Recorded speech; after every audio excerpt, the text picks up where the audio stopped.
Foi aqui, na beira do Rio São Francisco, que nasceu o primeiro boneco gigante de Pernambuco. Zé Pereira completa 100 anos.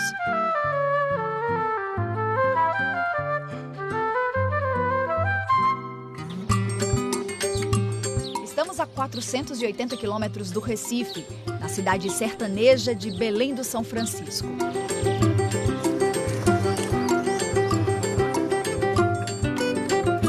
Uma história que começou com um padre estrangeiro. Padre Norberto Falampan, ele veio da Bélgica, gostou muito de Belém e aqui se radicou, aprendeu a amar o pessoal da terra. Ele falava muito sobre as procissões da Bélgica, quando personagens bíblicos eram representados com bonecos gigantes para chamar a atenção dos seus paroquianos e participarem dessas festas religiosas.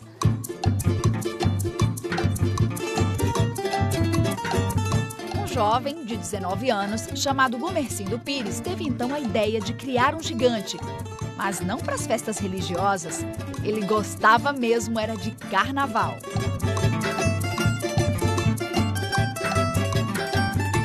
E ele tentou com 2 amigos, um fazia a cobertura de despesas do material, o outro fazia a pintura e ele mesmo confeccionou em barro, em argila, uma máscara gigante de papel machê, uma técnica que ele aprendeu com a tia idosa, uma tia que já fazia imagens para a Lapinha de Belém em papel machê.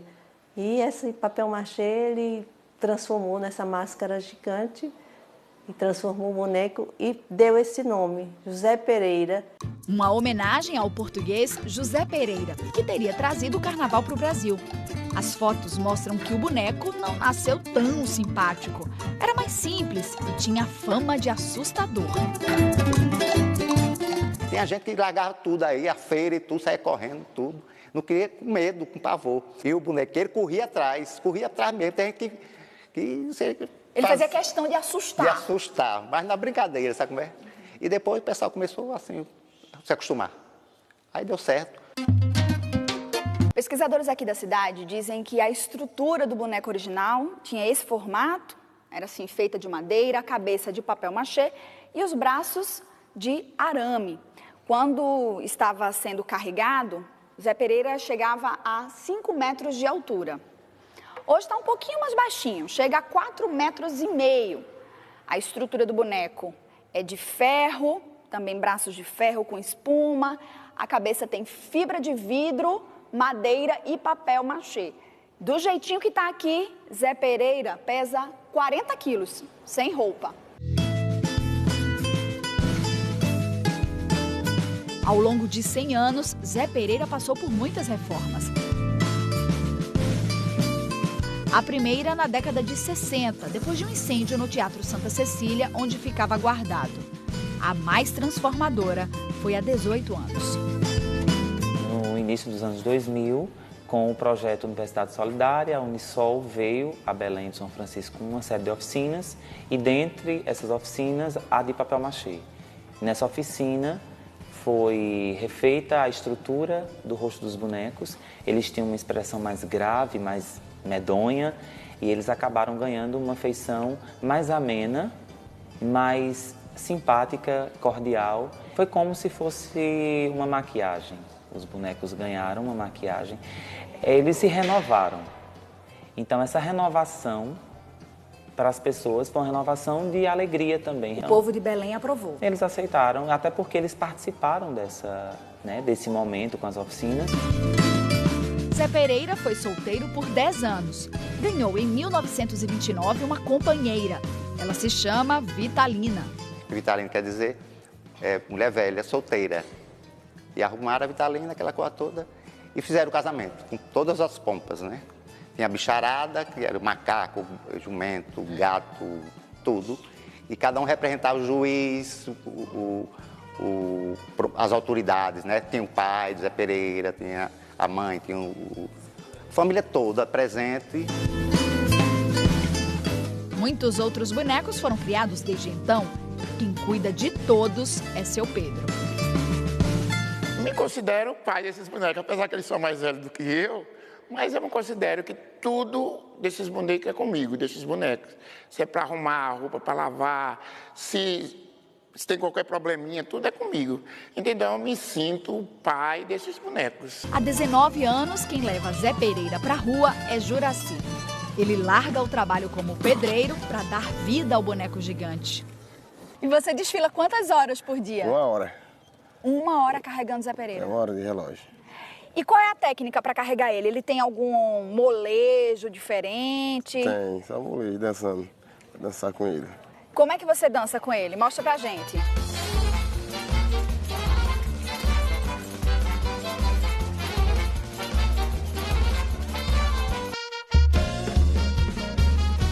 O figurino para esse centenário terá novidade. Estamos pensando numa roupa de chegada com a chita, remetendo a essa entrada, mas com um desenho contemporâneo, com um corte contemporâneo, um modelo especial, mas trazendo essa referência. E para os demais dias, a roupa do baile dos 100 anos, como a gente está chamando a festa, que é uma roupa com tecidos um pouco mais elegantes, nobres, e a gente está trazendo uma pesquisa mesmo do início do século, como era a moda do início do século XX. Estamos pesquisando os dandies, porque eram esses homens elegantes do início do século, e Zé Pereira é um dandy. E Vitalina virá como uma mulher dos anos 20, como uma melindrosa, né? Então a pesquisa eu estou fazendo dessas imagens, referências do início do século XX. E para ele a gente está pensando um fraque, um smoking,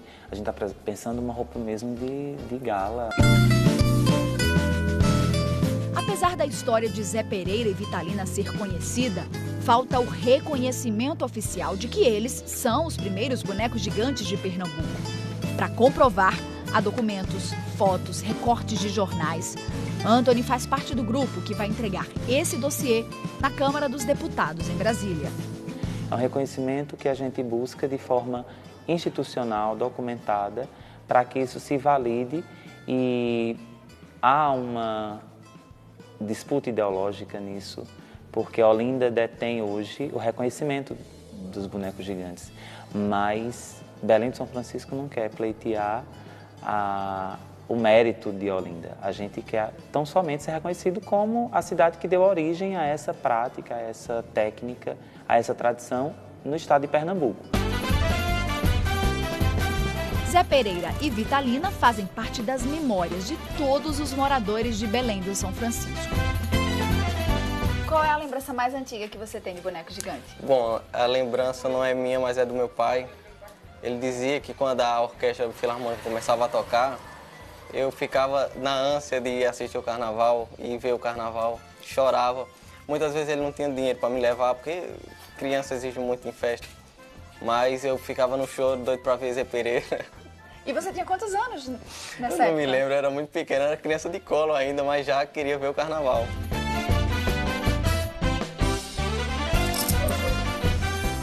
Charles, de 17 anos, é tão apaixonado por Zé Pereira e Vitalina que decidiu aprender a fazer bonecos gigantes.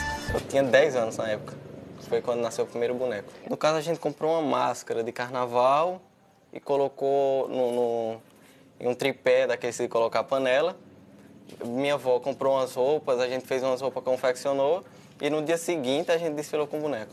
Na escola mesmo? Na escola. E o trabalho mais importante da vida dele foi no ano passado. Eu fiz a reforma em Zé Pereira, estava danificado o rosto dele devido a um acidente que aconteceu, e fui chamado a fazer essa reforma. Fiz a reforma nele e ainda dei umas pintadinhas em Vitalina, que estava com a tinta meia caída, e foi só isso mesmo até agora. E quando você terminou esse trabalho, qual foi o sentimento? Muita, mas muita gratidão. Gratidão e alegria. A gente deixa o sertão e segue para o litoral. Como os bonecos gigantes surgiram em Olinda e no Recife, é o que a gente conta no próximo bloco.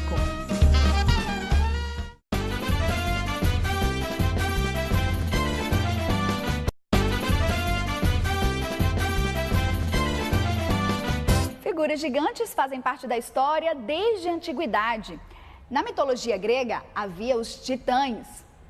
Depois, os personagens bíblicos, como Golias. Mas os primeiros bonecos gigantes que se tem registro foram feitos na Europa na Idade Média. O mais antigo que os pesquisadores conseguiram identificar é de 1481, na Bélgica, o mesmo país do padre Norberto que inspirou a criação do primeiro gigante de Pernambuco em Belém do São Francisco. Eles eram usados em procissões religiosas. Os santos de roca, feitos de madeira, com braços articulados e apenas com as cabeças e as mãos esculpidas, foram a base para os nossos bonecos gigantes.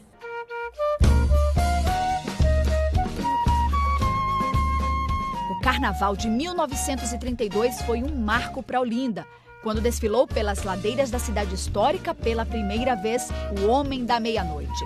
Obra de um carpinteiro, um pintor de paredes, 2 encadernadores e um sapateiro. O primeiro gigante de Olinda nasceu 13 anos depois de Zé Pereira. Foram 35 anos até surgir a Mulher do Dia. O terceiro boneco é o Menino da Tarde, que está completando 45 anos. Aí me veio a ideia, eu e um colega meu, Rodival Corbinano, já falecido, de fazer uma brincadeira, um boneco. Aí eu disse, ele começou a fazer, botar nome, eu disse, vamos fazer o Menino da Tarde. Ele disse, é uma boa, disse, filho do homem da meia-noite com a mulher do dia. Existiam os dois, né? Faltava o filho. Primeiro eu fui atrás de um fogueteiro rock. Falei com ele, ele disse, eu faço. Ele fez uma cabeça pequena. Eu digo, rock, não é assim não. É feito o homem da meia-noite. Ele disse, eu não posso fazer não, a idade não deixa mais, aqui tem muito folga. Aí ele disse, eu vou ensinar uma pessoa a você. Ele nunca fez não. Mas se você falar com ele, eu acho que ele faz, porque ele é inteligente. Ele faz máscara de brinquedo. Ele me deu o endereço dele, ele me deu no Amaro Branco. Na mesma hora eu fui lá. Procurei saber quem era Silvio Botelho. O pessoal disse, mora aí. Silvio Botelho era garotinho ainda. E lá, no primeiro contato, eu disse, Hernani, eu sei fazer isso. Máscaras de rosto, de papel, mas boneco de papel, eu não sei nem como tem ideia. Como é que eu vou levantar uma parede de um negócio só de papel? Ele disse, não, rapaz, Rock falou que você usa a mesma técnica do que você faz as máscaras. Aí é quando eu entrei na história e pedi a Hernani, traz alguns barros para mim trabalhar, que esse barro eu vou precisar fazer uma peça de barro. Se você aprovar, a gente segue. Levamos 10 caminhões de barro para o Brasil. Isso tá bom, é barro demais. Esse agora é papel de cimento vazio. Eu digo, é nas construções. Sabe? As construções o pessoal achava graça, né? É um boneco como fazer. Aí eu arrumei mais de 100 sacos de cimento. Eu disse, tá bom, para que saco de cimento todo? Aí, na primeira semana, o Silvio fez a armação com o barro. Ele disse, olha, vem aqui depois, nem agora não, não está certo. Quando ele chegou, da outra vez que me visitou, com um pouco mais de 20 dias, eu acho, mais ou menos isso, ele disse, pronto, esse agora nasce o Menino da Tarde. Não aguentei, chorei, alegria, né? Mas ficou muito bonito. Ficou melhor do que eu pensava.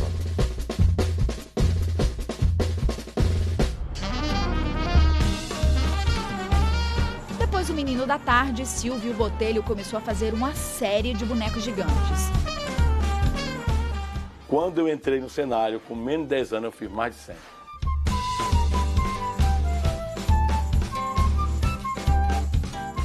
Quais são os critérios para uma personalidade virar boneco gigante de Silvio Botelho? O meu perfil de trabalho é para o carnaval e com a cultura. Porque a cultura, ela tem que ter seus ícones, tem que ter suas pratas. Silvio Botelho divide o ateliê em Olinda com outros 4 artistas plásticos e 4 ajudantes. Fagner está aqui pela primeira vez. Recebeu a proposta para fazer as roupas dos gigantes de 2019. Me fala dessa diferença de fazer roupa de gente e roupa para boneco. Eu acho que é a primeira proporção, né? Assim, pra gente é uma coisa mais simples, uma coisa mais delicada, né? Apesar do boneco também é delicado, mas é uma coisa, a proporção é bem maior, né?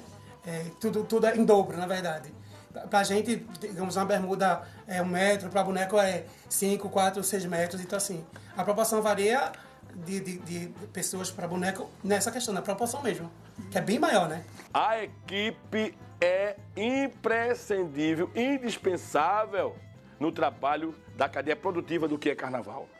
Porque eu sozinho jamais poderia estar em tantos cantos. Eu posso entender de todo o processo, entender de tudo que se faz aqui, tudo eu entender e dominar. Mas eu não posso, ao mesmo tempo, fazer tudo. Então, alguém está fazendo alguma coisa, mesmo que eu esteja acompanhando o processo de construção, mas eu tenho que fazer. Neste casarão no Alto da Sé, turistas e moradores podem conhecer alguns dos personagens criados por Silvio Botelho. O Recife também tem uma casa para os gigantes na Rua do Bom Jesus, no Recife Antigo, a Embaixada dos Bonecos Gigantes de Pernambuco. Um espaço que reúne muita gente famosa no Brasil e no mundo. Foi inaugurado há 10 anos. Nascido aqui, criado em São Paulo com pai arquiteto. E mexia muito com projetos de lojas, né, principalmente da área comercial em shopping. Depois veio a área de turismo e vindo aqui, retornando para a terra natal, admirava muito a cultura, mas mexia não só com a cultura pernambucana, baianas e outras coisas.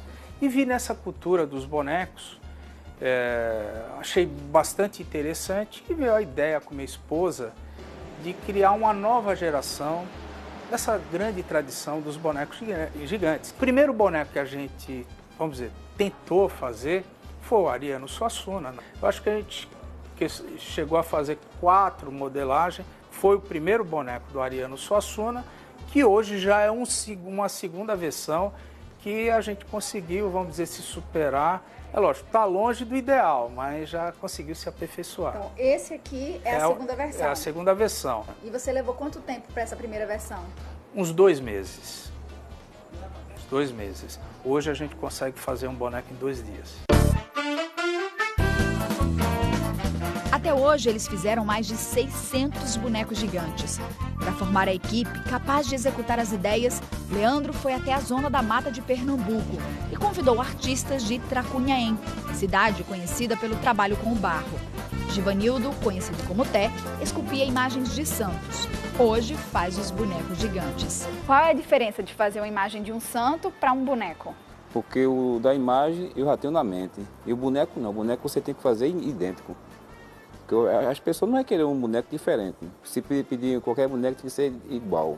A gente trabalha com foto. O Leandro traz foto pra gente, entra aqui, mete a cabeça para pensar e fazer. Vai copiando com o olho. Copiando com o olho. Depois que o molde está seco, o passo seguinte é fazer uma forma de gesso. Essa etapa é responsabilidade de Rômulo, chamado de Pantera. Ele prepara essa forma para receber a fibra de vidro. Essa sim é a cabeça que vai ser usada no boneco. O primeiro molde, quando ele está no barro, fica um peso assim entre 40 e 50 quilos, dependendo da forma da pessoa.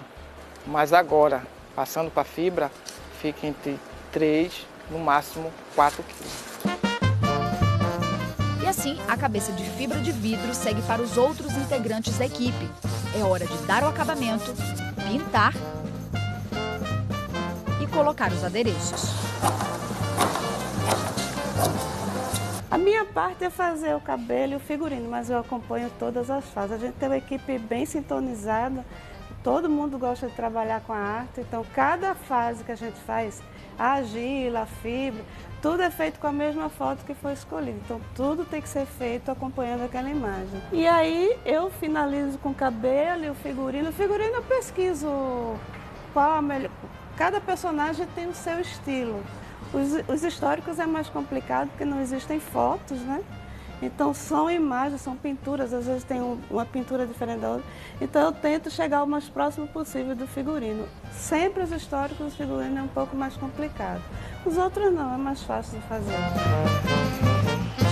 Dom João VI será um dos personagens que vão aparecer no desfile dos bonecos gigantes deste ano. Eu acho que é uma coisa que vai ser muito pedagógico, que é a história do Brasil contada em 50 bonecos gigantes, do descobrimento até a República. Se quem brinca o carnaval na rua fica encantado ao encontrar esses gigantes, quem faz a festa acontecer também se empolga. A gente que faz, aí olha assim e diz, foi eu que fiz aquilo também. Dá orgulho? Dá orgulho, muito orgulho. Muito orgulho de trabalhar aqui e fazer o que a gente faz. Eu acho assim, que todo mundo que trabalha aqui, trabalha com amor, né?